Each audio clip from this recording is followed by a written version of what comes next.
Hello students, आज हम पढ़ेंगे क्लास 7 का first chapter nutrition in plants. Nutrition, हर एक जीव को जिंदा रहने के लिए क्या चाहिए? एनर्जी चाहिए, फूड चाहिए। अब फूड क्या करेगा? हमें जिंदा रखेगा, हमारी बॉडी को चलाता रहेगा। उस फूड के अंदर डिफरेंट कंपोनेंट्स हैं जो हमने 6th क्लास में पढ़े थे। कौन कौन से? कार्बोहाइड्रेट्स, प्रोटीन्स, फैट्स, और इन सबको हमने क्या कहा था? न्यूट्रिएंट्स। यही न्यूट्रिएंट्स को लेना, that is known as nutrition. Different types of nutrition is there,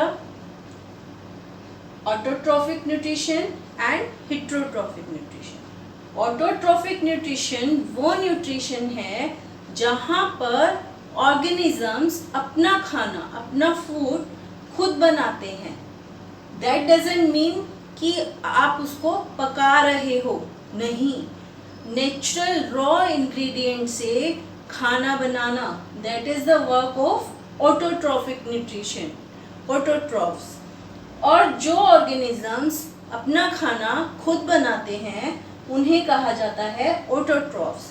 और हमारी धरती के ऊपर ऑटोट्रॉफ्स हैं प्लांट। पूरी धरती के ऊपर प्लांट्स ही ऐसे हैं जो अपना भोजन खुद बनाते हैं। Second type of nutrition is heterotrophic nutrition, जहाँ पर organisms, different type of organisms हैं, एनिमल्स हो सकते हैं, human being is also there. तो ये कहाँ से अपना फूड ले रहे हैं? सारा का सारा प्लांट से। प्लांट से लेंगे, खुद नहीं बनाएंगे। प्लांट से फूड लेकर पकाना इज अ डिफरेंट थिंग। तो this mode of nutrition is known as heterotrophic nutrition. अब सबसे पहले बात करेंगे ऑटोट्रॉफ्स की। हमने कहा ऑटोट्रॉफ्स अपना खाना खुद बनाएंगे, they will prepare their own food. But कैसे? तो प्लांट्स फोटोसिंथेसिस करते हैं। फोटोसिंथेसिस एक प्रोसेस है जहाँ पर प्लांट्स एनवायरनमेंट से कार्बन डाइऑक्साइड, वाटर, सनलाइट और क्लोरोफिल की मदद से अपना कार्बोहाइड्रेट्स प्रिपेयर करते हैं, और साथ ही साथ यहाँ पर ऑक्सीजन भी रिलीज होती है। क्लोरोफिल के बिना फोटोसिंथेसिस करना पॉसिबल नहीं होगा। क्लोरोफिल है क्या? क्लोरोफिल ग्रीन कलर का पिगमेंट है जो हमेशा प्लांट्स में पाया जाता है। अब सिर्फ पत्तियां फोटोसिंथेसिस नहीं कर रही, प्लांट के दूसरे पार्ट्स जो ग्रीन इन कलर हैं वो भी फोटोसिंथेसिस करते हैं। प्लांट्स को सिर्फ कार्बोहाइड्रेट्स की ज़रूरत नहीं है। जैसे हम मान लो एक ही तरह का खाना हर रोज़ खाएं तो क्या हमें पूरा न्यूट्रिशन मिल पाएगा? नहीं। तो इसी तरह से प्लांट्स को भी कार्बोहाइड्रेट्स के अलावा दूसरे न्यूट्रिएंट्स भी चाहिए, जो मोस्टली कहाँ से लेते हैं? सॉइल से लेते हैं। नाइट्रोजन लेंगे, पोटेशियम, सभी तरह के न्यूट्रिएंट्स वो लेंगे। पर नाइट्रोजन कहाँ से आई? नाइट्रोजन हमारे एनवायरनमेंट में आपको पता है 78% मैक्सिमम है। तो यहाँ पर एनवायरनमेंट से नाइट्रोजन आएगी, नाइट्रोजन फिक्सेशन के थ्रू। साथ ही साथ कुछ प्लांट्स ऐसे हैं जैसे लेग्यूमिनस प्लांट्स, जिनके रूट नोड्यूल्स में राइजोबियम नामक बैक्टीरिया होता है, which helps in fixation of nitrogen. और वहाँ से प्लांट्स अपना नाइट्रोजन ले लेते हैं।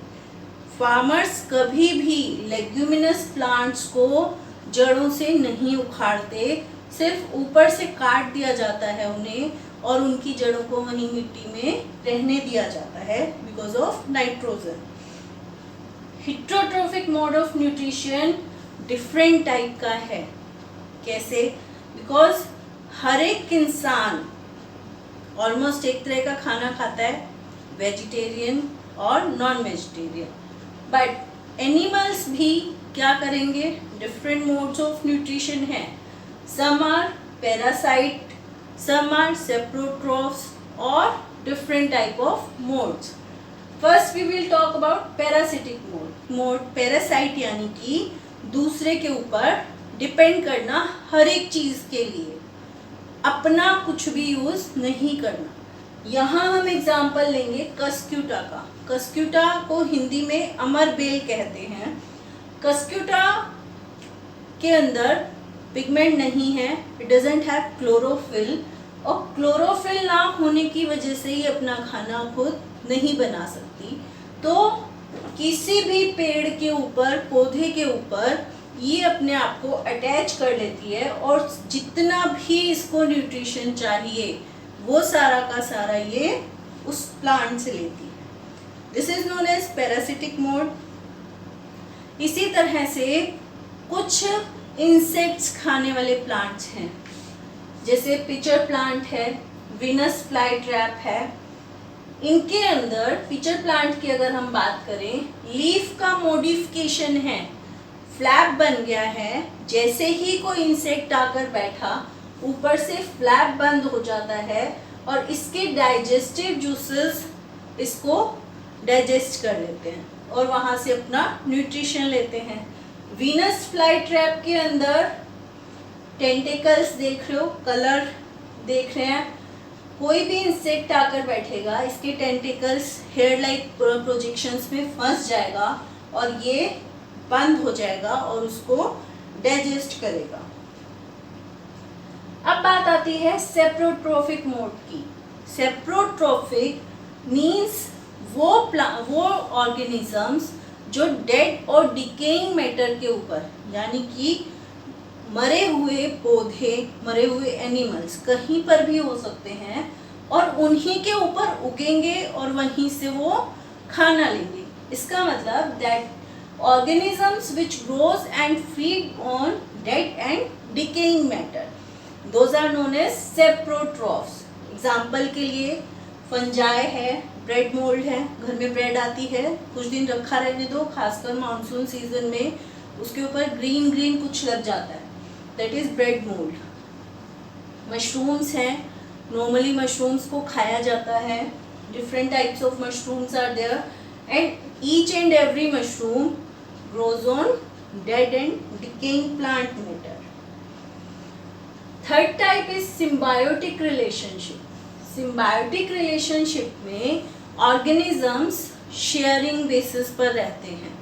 Sharing basis पर रहने का मतलब है कि shelter और nutrition दोनों को आपस में share करते हैं। कुछ फंजाई ऐसी है जो पेड़ों की जड़ों में यानी ट्री रूट्स में रहती है और ट्री रूट्स के अंदर वहाँ से न्यूट्रिशन लेंगी और वहाँ सॉइल से न्यूट्रिशन प्रोवाइड करवाएंगी ट्री को। लाइकेंस एग्जाम्पल है सिम्बायोटिक रिलेशनशिप का बिटवीन फंजाई एंड अलगी। एक टाइप का अलगी और फंजाई दोनों मिलकर रहते हैं और एक दूसरे को न्यूट्रिशन और शेल्टर में हेल्प करते हैं।